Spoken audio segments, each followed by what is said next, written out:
नमो नारायण। जय महाकाल, जय मां बगलामुखी।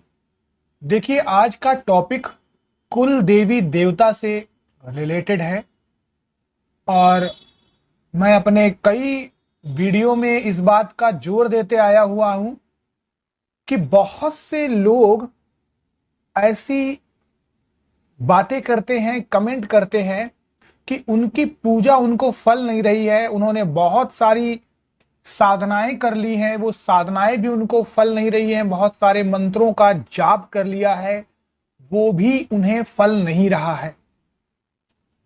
बहुत बार ऐसा भी देखा गया है कि जब जब उन्होंने साधनाएं की हैं या मंत्रों का जाप किया है तो अच्छा होने की जगह में बुरा होने लगता है। तो आप देखेंगे कि मेरे कई वीडियो में मैंने इस बात पर जोर दिया है कि अपने पितरों को हमेशा सही करके रखिए, प्रसन्न करके रखिए। और दूसरा जोर जो मैं देता आया हूं वो देता आया हूं कुल देवी और देवता का।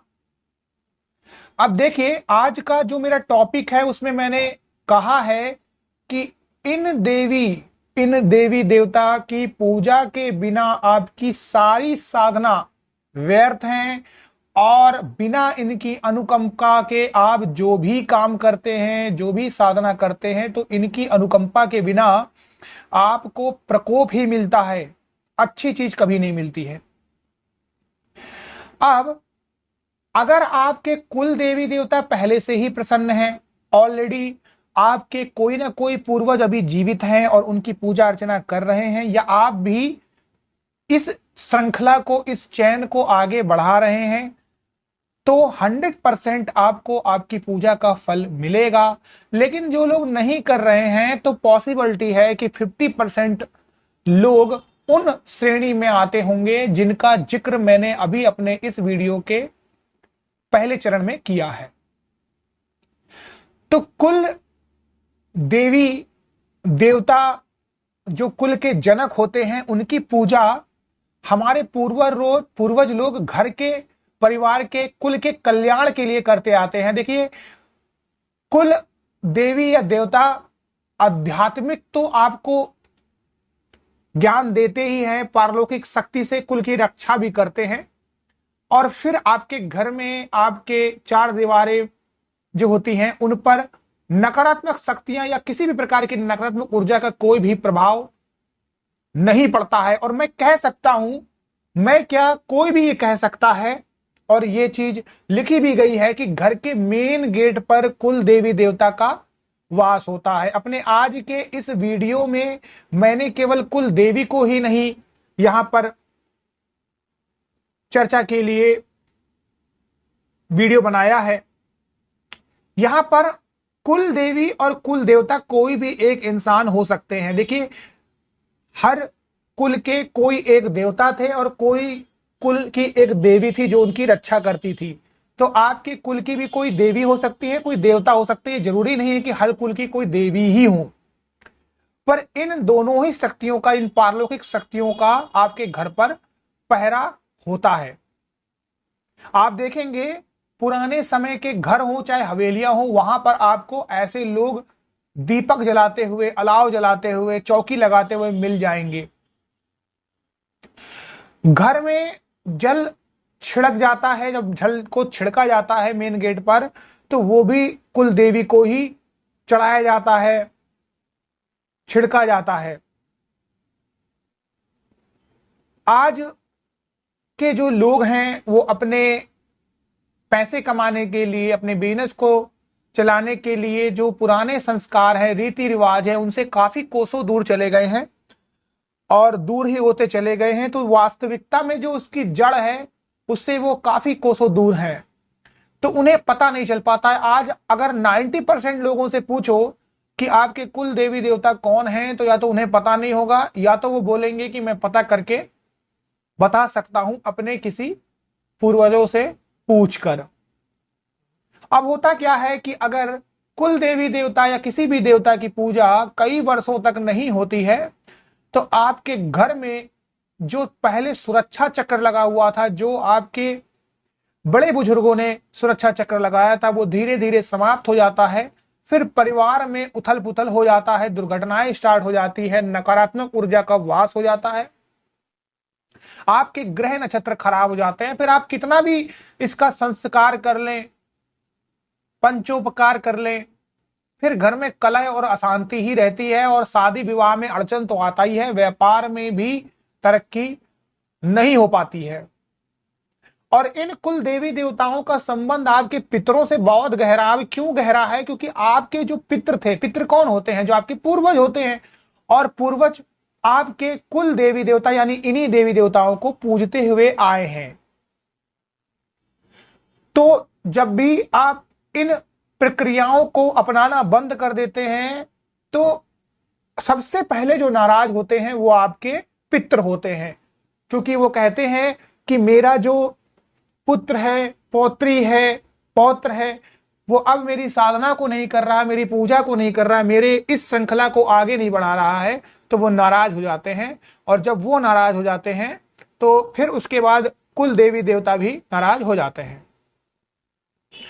तो इसी कारणवश ये भी पॉसिबिलिटी है कि आपकी कुंडली में या किसी भी तरह से आपके कुंडली के उसमें पितृदोष भी लग जाए। अब कुल देवी और जो पितृदेव होते हैं ये बुजुर्ग हैं। क्यों बुजुर्ग हैं? क्योंकि आप इन्हें काफी समय से पूछते आ रहे हैं, आपके पूर्वज पूछते आ रहे हैं। तो इनका अगर अच्छा मार्गदर्शन मिलेगा, इनका आशीर्वाद मिलेगा, तो आपको हर तरफ से तरक्की देखने को मिलेगी, इसमें कोई शक नहीं है।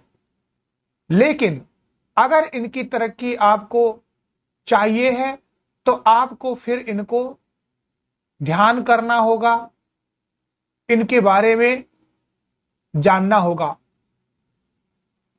आप देखेंगे कि पहले के समय में जब घर में बच्चा पैदा होता था, उसके बाल जो होते थे वो भी कुल देवी के मंदिर में चढ़ाए जाते थे, मुंडन संस्कार होता था।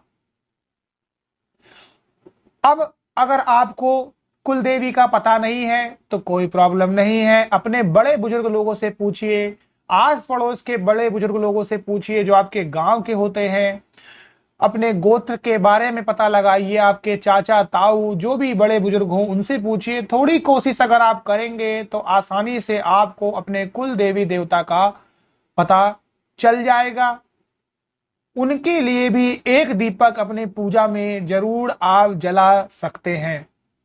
अगर जरूर आप रोज नहीं जला सकते हैं तो कम से कम आप कंटिन्यू 7 दिन तो जलाएं ही जलाएं, और उसके बाद आप महीने में एक दिन उनका दीपक जला सकते हैं और शाम को उनके लिए कुछ मीठा बना सकते हैं, और मीठा बनाने के बाद उसका भोग भी अपने पूजा के साथ उन्हें लगा सकते हैं। कोई भी प्रॉब्लम नहीं है। जिन लोगों को कुल देवी देवता का पता नहीं है तो भी कोई प्रॉब्लम नहीं है, आप उनसे हाथ जोड़कर क्षमा याचना मांग लीजिए और बोल दीजिए कि हे माता, हे पिता, कोई भी अगर मुझसे भूल चूक हो गई हो तो हमें माफ कर दीजिए, और कृपया करके अपना स्थान इस मंदिर पर ग्रहण करें और हमारे परिवार के सभी सदस्यों को आशीर्वाद देकर मार्गदर्शन करें। इस तरीके से आपको आपके कुल देवी देवता का आशीर्वाद मिलता है। आप चाहे तो हर रोज शाम को भी घी का दीपक जला सकते हैं। इस तरीके से आपको कुल देवी देवता का आशीर्वाद मिलेगा। कुल देवी देवता के लिए जो सबसे उत्तम तरीका होता है वो होता है खीर का, यानी खीर का भोग आप लगा सकते हैं। बहुत से लोग भावुक होकर, बहुत सारे देवी देवताओं के प्रति भावुक होकर, उनकी शक्तियों से आकर्षित होकर, उनके मंत्रों के जाप के पावर से आकर्षित होकर साधनाएं तो स्टार्ट कर लेते हैं, पर वो डायरेक्ट अपने पैर सीधे सीढ़ी के लास्ट वाले पगडंडी पे रख रहे हैं। ऐसा पॉसिबल नहीं है। जो सीढ़ी का पहला स्टार्टिंग जो डंडा है वो इन्हीं से होकर जाता है। अगर आप कुल देवी देवता को पुकारे बिना किसी भी साधना में अपना हाथ पैर आगे बढ़ाते हैं तो वो साधना कभी भी फलित नहीं होती है, उल्टा कुल देवी देवता का प्रकोप आपको देखने को मिलता है। आप किसी भी भगवान के पास जाएंगे, आप एक एग्जाम्पल समझ लीजिए, मैं एग्जाम्पल के रूप में बता रहा हूं तो आपको अभी समझ में आ जाएगा। जो भगवान है वो आपके कौन है? वो है आपके ईष्ट। और जो आपके कुल देवी देवता हैं वो कौन है? वो है आपके माता पिता। एक एग्जाम्पल से समझिए इसको, क्योंकि इसे आपके बुजुर्ग पूजते आए हैं। जैसा कि मैंने पहले के अपने क्रम में बोला हुआ है कि कुल देवी देवता भी बुजुर्ग हैं और आपके पितृ भी बुजुर्ग हैं। तो अगर आप अपने इष्ट के पास डायरेक्ट जाते हैं तो भगवान यही देखते हैं कि घर के बुजुर्ग तो रुष्ट हैं और ये हमसे हमसे खुशियां चाहता है, तो वो आपसे यही कहेंगे कि पहले अपने माँ बाप को, माता पिता को याद करो, उनके पास जाओ, उन्हें अच्छे से रखो, फिर हमारी शरण में आना। उसी प्रकार से आप, जब आपके पितृ खुश नहीं होते हैं और आप अपने कुल देवी देवता के पास डायरेक्ट जाते हैं तो वो भी आपसे यही कहेंगे कि पहले अपने माँ बाप को खुश किए फिर मेरे पास आना। तो ये एक साइकिल है, ये एक क्रम है। अपने घर में पितरों को खुश रखिए, कुल देवी देवता को खुश रखिए, इष्ट को खुश रखिए, बाकी सब आपको अपने आप मिलता चला जाएगा। तो आपको पहले कहीं पर भी किसी भी धाम में जाने की जरूरत नहीं है। अगर आपके घर में आपके माता पिता प्रसन्न हैं तो आपको सारे धाम यही मिल जाएंगे। कुल देवी देवता प्रसन्न हैं तो कैलाश और बैकुंठ के भी दर्शन आपको यही हो जाएंगे। आप सभी लोगों का कल्याण हो। नमो नारायण।